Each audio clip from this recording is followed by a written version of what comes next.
오늘 우리가 요약된 말씀은 신약성경 요한복음 1장 29절부터 34절까지 말씀입니다. 요한복음 1장 29절부터 34절까지 말씀 봉독해 드리겠습니다.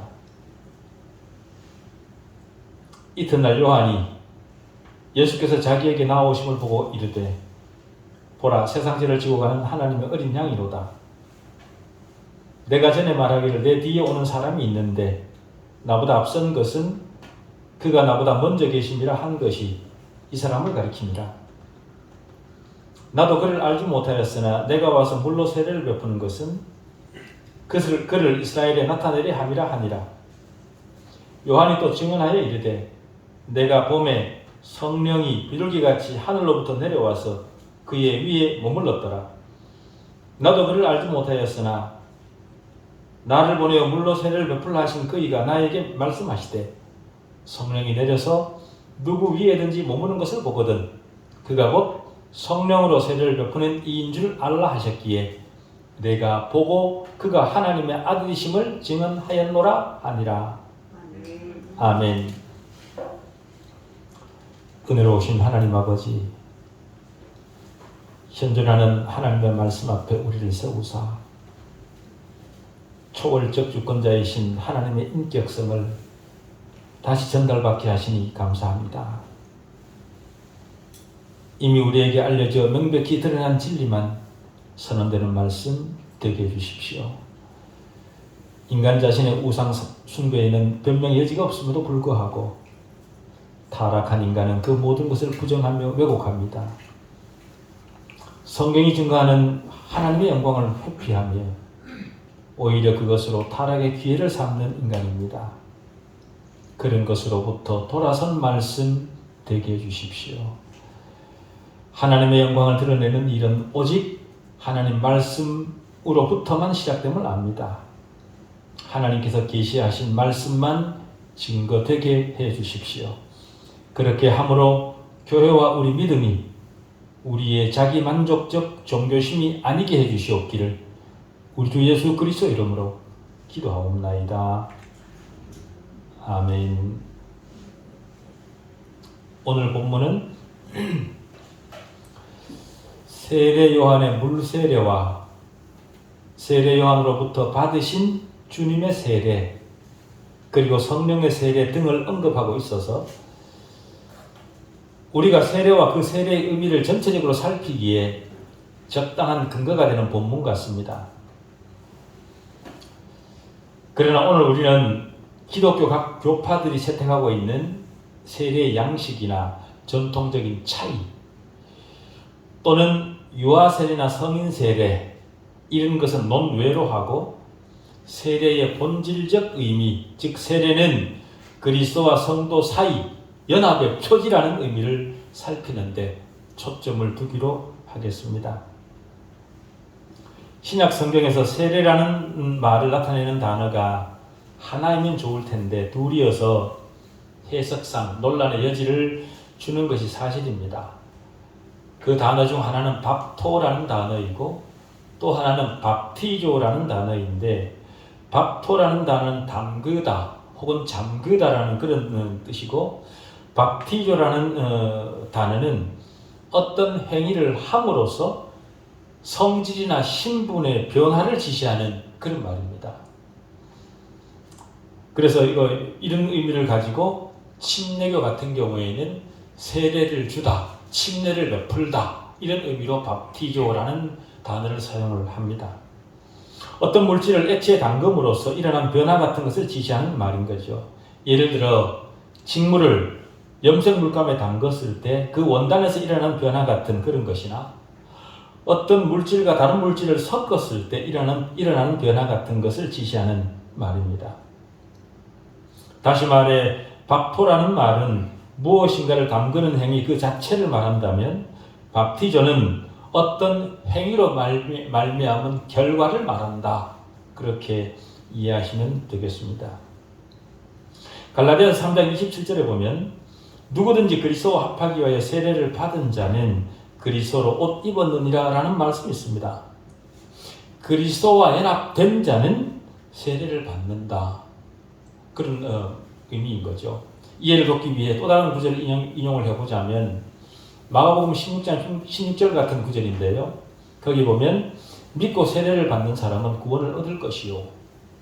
여기서 세례를 받다라는 말은 밥토라는 말이 아니라 밥티조라는 말입니다. 우리나라 말 번역대로 하면 마치 세례가 구원의 조건처럼 들릴 수 있습니다.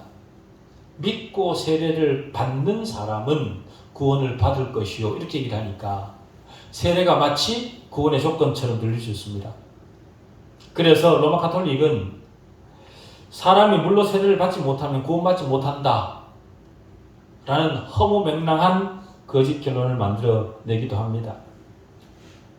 만약에 그렇다면 정말로 사람이 물로 세례를 받지 못하면 구원을 받지 못한다면 주님과 함께 십자가에 못 박힌 믿지 않았던 강도는 구원받지 못했다는 말이 됩니다. 그죠?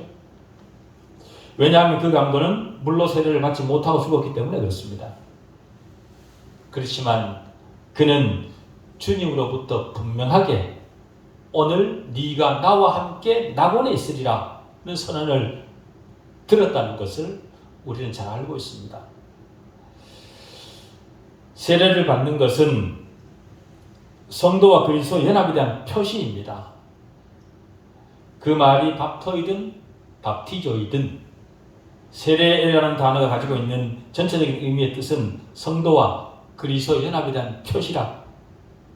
다시 말해 그리스도에게 연합되었기 때문에 세례를 받는다라는 거죠. 그래서 주님은 세례라는 행위 자체보다 인격적 위탁을 더 요구하십니다. 그 대표적 말씀이 요한복음 1장 12절인데요. 거기에 보면 영접하는 자, 곧 그 이름을 믿는 자들에게는 하나님의 자녀가 되는 권세를 주셨으니 이렇게 얘기합니다.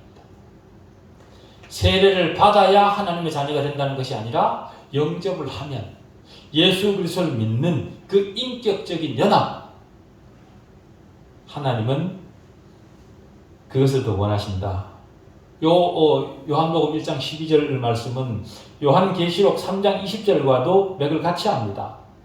거기 보면 볼지어다 내가 문 밖에 서서 두드리노니 누구든지 내 음성을 듣고 문을 열면 내가 그에게로 들어가 그와 더불어 먹고 그는 나와 더불어 먹으리라 이렇게 얘기합니다.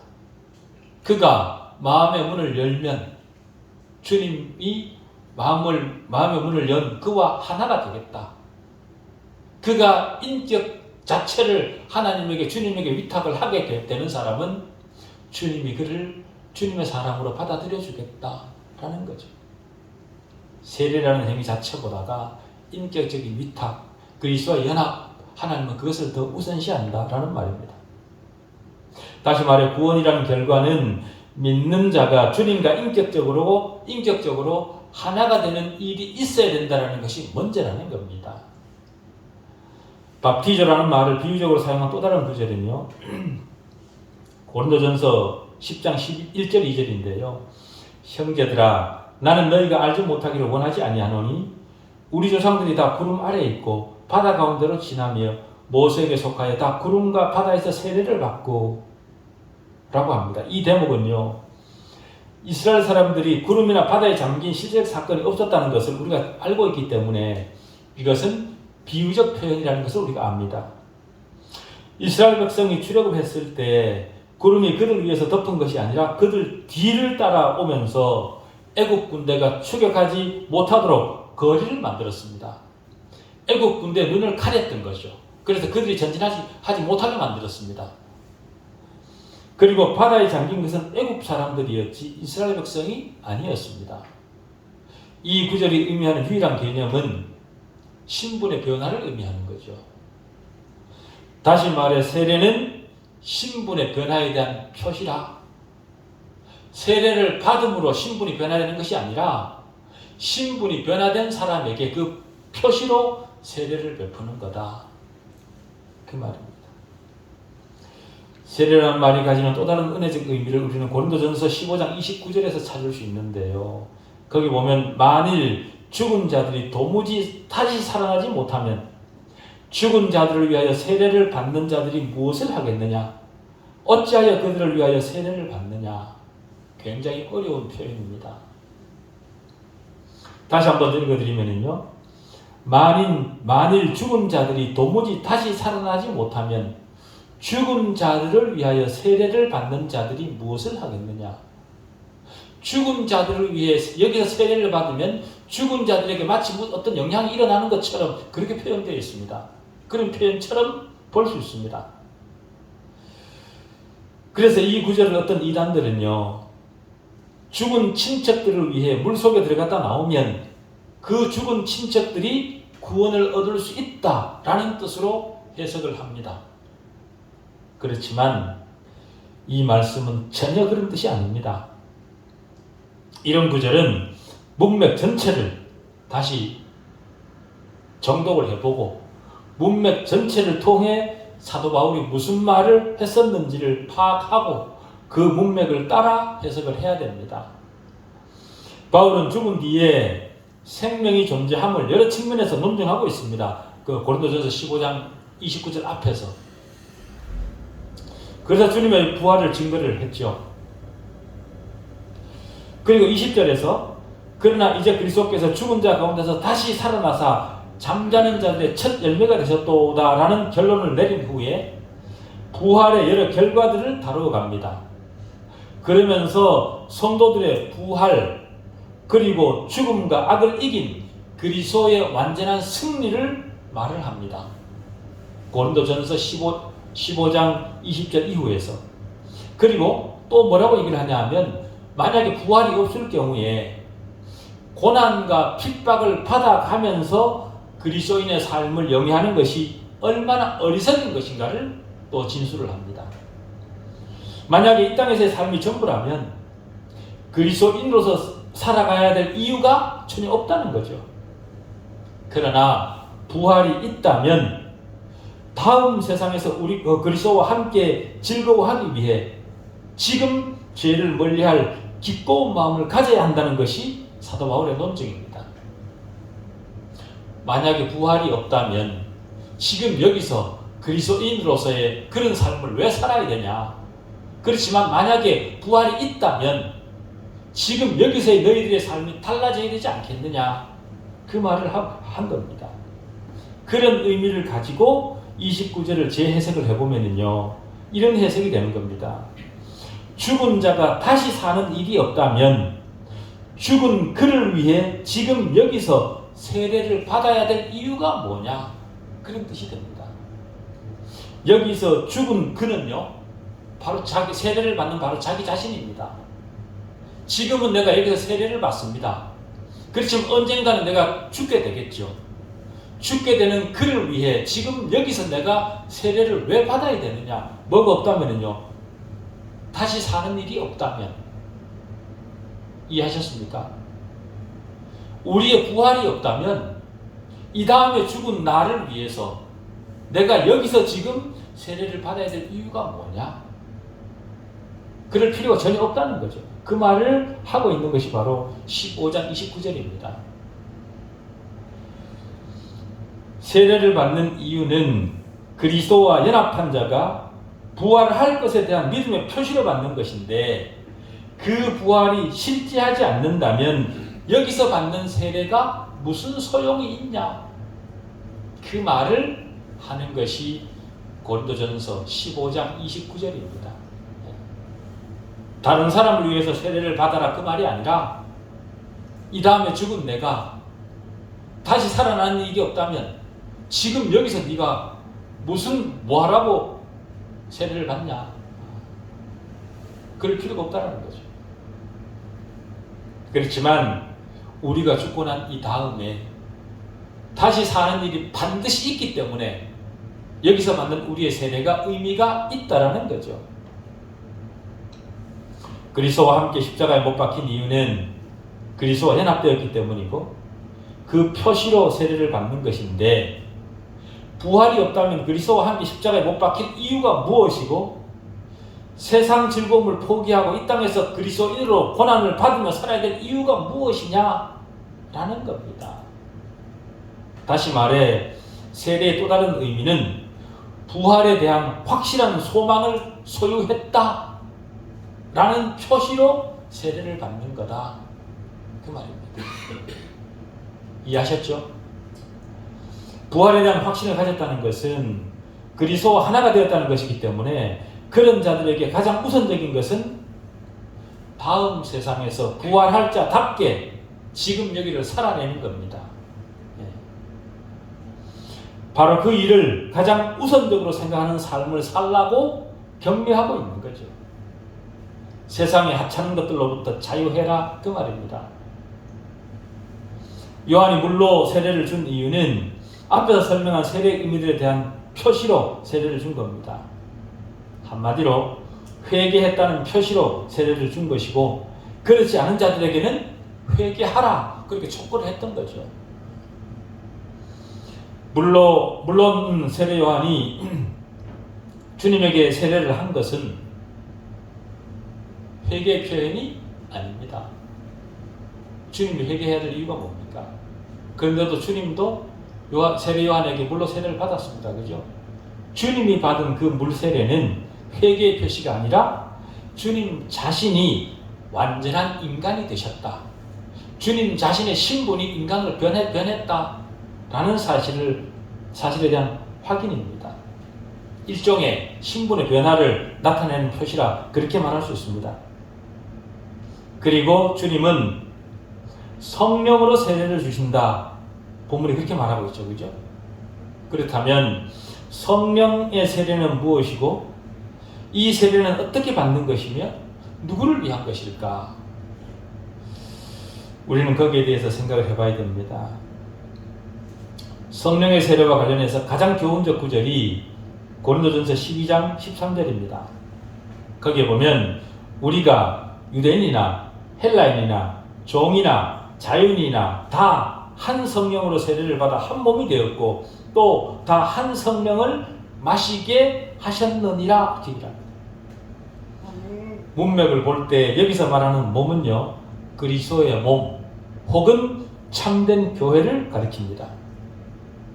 이 구절의 요지는 그리스도를 믿는 모든 사람들은 성령의 세례를 받아서 그리스도의 몸이 되었다라는 겁니다. 그렇기 때문에 성령의 세례는 어떤 특별한 사람을 위한 것이 아니라 모든 성도를 위한 것이 바로 성령 세례다. 다시 말해 그리스도와 연합된 자는 그가 누구든지 성령의 세례를 다 100% 받았다, 그 말입니다. 그럼에도 불구하고 어떤 사람들은 성령 세례란 특별한 은사와 관련된 것으로 그렇게 해석을 합니다. 그래서 그들은 방언의 체험이나 다른 은사의 체험이 곧 성령의 세례라 그렇게 주장을 합니다. 그러나 그런 체험 없이도, 방언 체험이나 다른 은사의 체험 없이도 성도는 성령의 세례를 받습니다. 그런 체험 못했다고 그리스도인이 못됩니까? 전혀 그렇지 않죠. 그리스도인이 된 그에게는 성령이 임하는 거고 성령의 씻음이 있습니다. 성령의 씻음이 있다, 그 말은 성령의 세례를 받았다는 것입니다. 그리스도인의 삶 속에는 은혜에 대한 많은 체험들이 있죠. 그런데 우리가 구분해야 될 것은요, 성령은 그 은혜를 전달하는 역할을 하십니다. 은혜의 전달을 통해 은혜를 반복적으로 체험하게 하셔서 우리로 성령 충만하게 하시는 거죠. 그렇지만 그것은 성령 충만이지 성령 세례는 아닌 겁니다. 성령 세례는 사람이 그리스도로 거듭나서 그리스도와 연합되는 순간 성령의 씻음을 받는 바로 그것이 성령 세례이고, 그 성령 세례는 모든 성도가 다 받는 것입니다. 그래서 그 성령 세례를 통해 그리스도 몸의 지체로 그리스도와 연합되는 거죠. 그래서 로마서 6장 3절은 그러므로 우리가 그의 죽으심과 합하여 세례를 받음으로 그와 함께 장사되었나니 이는 아버지의 영광으로 말미암아 그리스도를 죽은 자 가운데서 살리신 같이 우리로 또한 새 생명 가운데서 행하게 하려 함이라, 그렇게 말을 합니다. 그리고 에베소서 4장 5절은 주도 한 분이시요 믿음도 하나요? 세례도 하나요? 라고 합니다. 이 구절을 바르게 이해하자면요, 이 구절은 성삼위일체에 대한 구절입니다. 다시 말해서 주도 한 분이시오라는 말은 주도 하나요 라는 이 말은 여호와 하나님 아버지를 얘기를 하는 것이고요, 믿음도 하나요라는 말은 주 예수 그리스도에 대한 믿음을 말하는 것이고, 세례도 하나요라는 말은 성령의 세례를 가리키는 말입니다. 방금 말씀드린 세 구절은 모두 예수 그리스도를 믿는 모든 사람에게 공통되는 체험입니다. 이런 구절들이 공통적으로 나타내는 것은 세례의 형식이나 방식을 말하지 않고 성령께서 이루시는 하나됨, 거기에 대해서만 말을 합니다. 누구와 하나 되겠습니까? 그리스도와 하나 되는 거죠. 그리스도와 하나 되는 그에게 성령의 세례가 임하는 겁니다. 성령으로 세례를 받는다는 것은 그리스도와 우리의 연합, 또는 그리스도와 우리가 하나됨, 그것을 표시하는 것이다. 그래서 우리는 어째서 세례 요한이 주님을 가리켜 성령으로 세례를 주는 분이라 그렇게 말을 했는지 이제 이해할 수 있습니다. 즉 성령으로 세례를 주는 것이 주님 사역의 특징인 거죠. 성령의 세례는 성도와 그리스도와 한 몸으로 연합되어 그의 지체가 되었다는 표시입니다. 바로 그렇게 되도록 주님께서 사역을 하신 거죠. 우리가 그리스도와 하나가 되는 바로 그 순간 우리 안에는 많은 변화가 일어납니다. 마치 선남 선녀가 결혼식을 마치는 순간 많은 상황이 달라지는 것과 같은 거죠. 두 사람은 이제 한 몸이 되었을 뿐만 아니라 신분도, 법적 지위도, 재산의 소유권 문제도, 심지어는 심리적 변화까지도 있게 되는 것처럼 그리스도와 연합되면 그렇게 많은 것이 달라집니다. 그리스도와 하나가 되면 우리는 성령으로 세례를 받습니다. 즉 그리스도와 연합하고 그리스도 몸 안에 들어갑니다. 그래서 우리 몸이 구속받는 날까지 성령의 인침을 받습니다. 이 모든 변화들이 즉각적으로 일어나게 하고 우리를 그리스도 안으로 옮기시는 분은 바로 성령이십니다. 로마서 6장 3절은 우리가 그리스도 예수와 합하여 세례를 받는다 그렇게 말을 합니다. 이 말은 우리가 그리스도 안에 놓여지게 되었다라는 말이고, 그리스도 안에 놓여졌다는 말은 그리스도에게 해당되는 모든 일은 우리에게도 해당되도록 되었다라는 말입니다. 그리스도에게 해당되는 일 중에 가장 중요한 게 뭡니까? 부활이죠. 그 부활이 예수 그리스도에게만 해당되는 것이 아니라 지금 우리에게도 해당되는 일이 되었다라는 표시로 우리가 받는 것이 세례이다.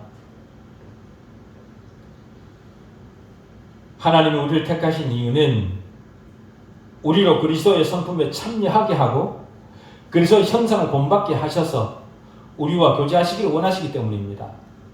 그렇게 되도록 거듭남을 통해 아들들이 되게 하셨고 성령의 세례를 통해 몸의 지체가 되게 하셨습니다.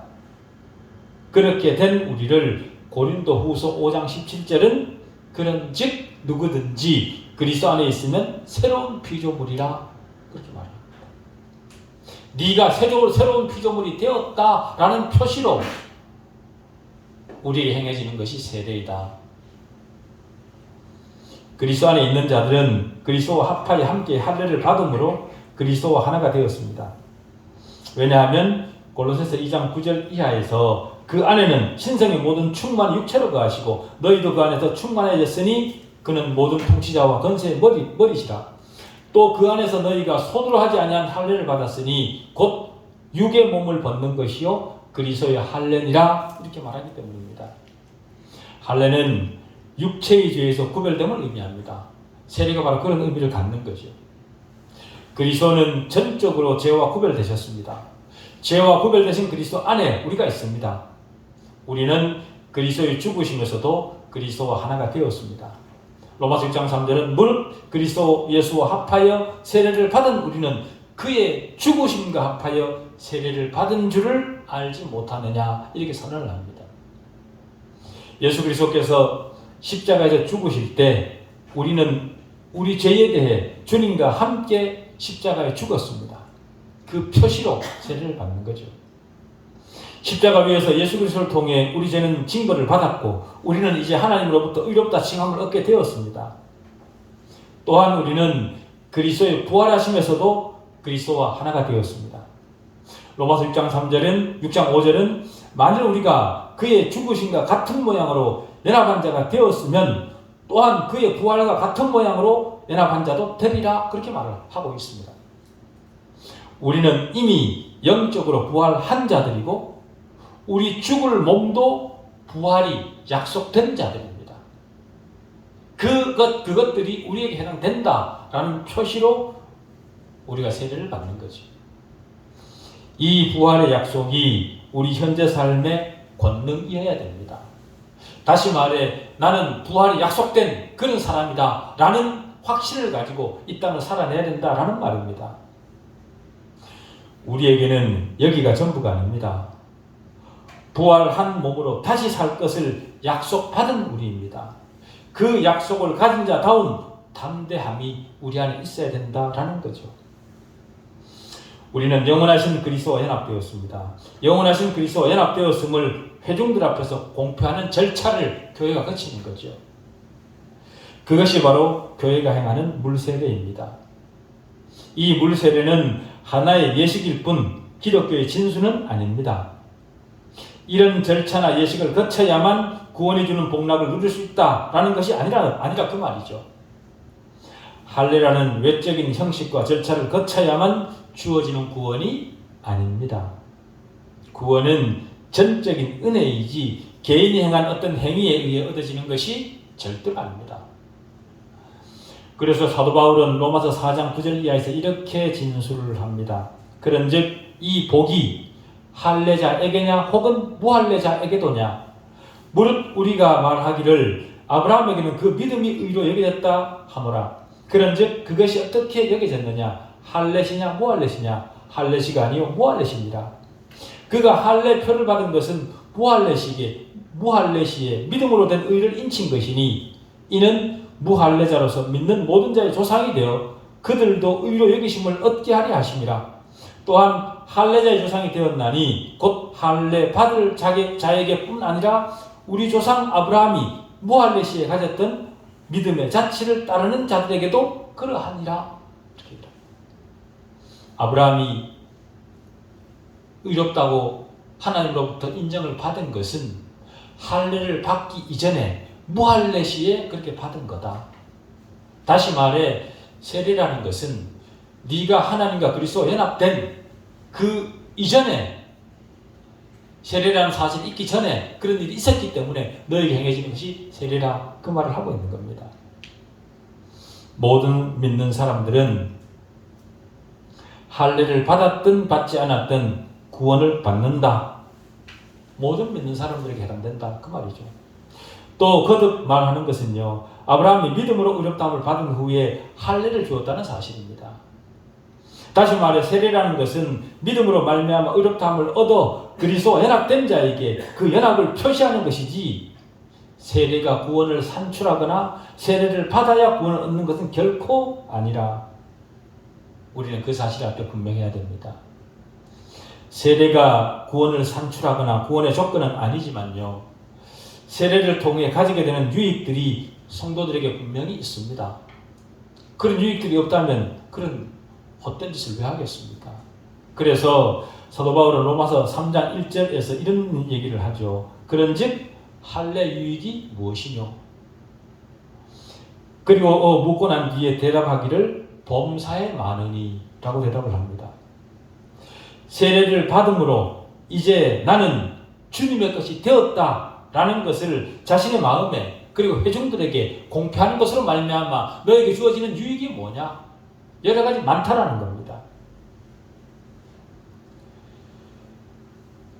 그 많은 증거들이 무엇이냐 하면 내가 주님 자신을 인격적으로 내 자신을 주님에게 위탁했다.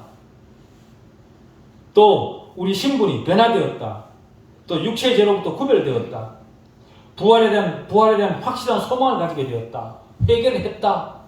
이런 증거들을 내 마음속에 가지고 살아가게 되는 거죠.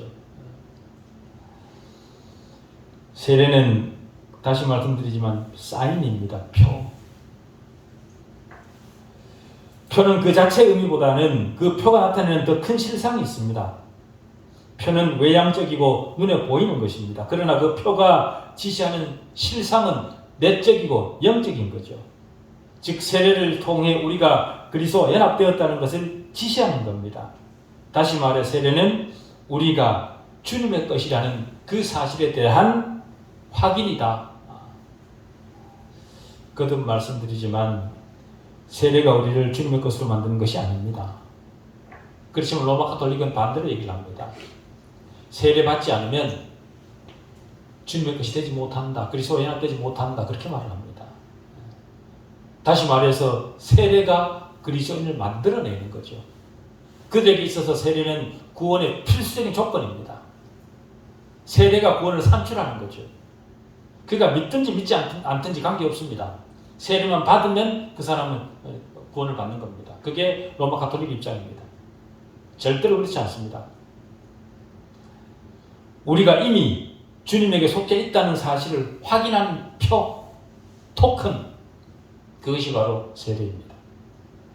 세례는 세상을 향해서도 우리는 우리 자신의 것이 아니라 값으로 산 것이 되었다라는 사실에 대한 공표이고요. 주님과 일체를 이루었다는 사실에 대한 확인입니다. 세례는 그리스도 안에 있는 표이자 또한 인침입니다. 인침은요, 도장을 찍는 겁니다. 우리가 해외로 나가기 위해서는 여권을 발급받고 그 여권에 해당 국가의 인이 쳐져야 그 나라에 입국할 수 있습니다. 그리고 그 여권에 찍힌 인을 변동시키거나 지우지 못하게 합니다. 그렇게 해서 그 도장이 패스포트 역할을 하게 하는 거죠. 현대는 갈수록 도장보다 자기 서명이 도장 역할을 하는 시대입니다만은 도장이나 서명은 같은 겁니다. 그죠? 자기 자신의 신분과 행위에 대한 보증이고 책임으로 도장을 찍고 서명을 하는 겁니다. 내가 한 일에 대해서 내가 책임을 지겠다는 약속이죠. 예수 그리스도의 인침을 받은 사람은 그가 예수 그리스도의 것이라는 것을 그리스도가 보증하는 겁니다. 왜요? 예수 그리스도의 인이 딱 쳐졌으니까요. 너는 책임진다는 거죠. 예수 그리스도가 그에 대해 책임을 지겠다라는 확인으로 우리에게 인을 치는 겁니다. 에베소서 1장 13절에 가면 그 사실이 기록되어 있습니다. 우리가 세상을 살면서 내가 하나님의 것이라는 이 신분을 가지는 것보다 더 가치 있고 더 경이롭고 더 의지할 만한 것은 없습니다. 그 어떤 고난이 오더라도 절대로 잃어버리지 않을 신분, 그 신분을 가졌다는 것은 우리가 이 땅을 어떻게 살아야 되는가에 대한 분명한 대답이 됩니다. 저와 여러분은 하나님의 것으로 구별되고 하나님의 영원한 소유로 인침을 받은 사람들입니다. 부르심을 받은 우리 이름 위에 그리스도의 인이 찍혀 있습니다. 그리스도인을 받은 저와 여러분의 삶은 그 가치가, 그 목표가, 그 태도가 달라야 된다는 거죠. 왜냐하면 우리는 약속의 성령으로 인침을 받았기 때문입니다. 우리가 받은 인은 우리 몸이 구속되는 그날까지 그 효력이 상실되지 않습니다. 우리는 영원한 구원을 받았지만 우리 몸은 아직 구원받고 있는 중에 있습니다. 영원한 단계에 들어가야 그때 우리는 우리 몸의 구속이 완성됩니다. 그때까지 우리에게 쳐진 그리스도의 인은 절대로 그 효력이 상실되지 않습니다. 하나님의 성령의 인침은 우리가 하나님의 진정한 백성이라는 참된 보증입니다. 그래서 디모데후서 2장 19절은 하나님의 견고한 터는 섰으니 인침이 있어 일렀으되 주께서 자기 백성을 아신다 하며 또 주의 이름을 부르는 자마다 불의에서 떠날지어다 하였느니라 이렇게 얘기합니다.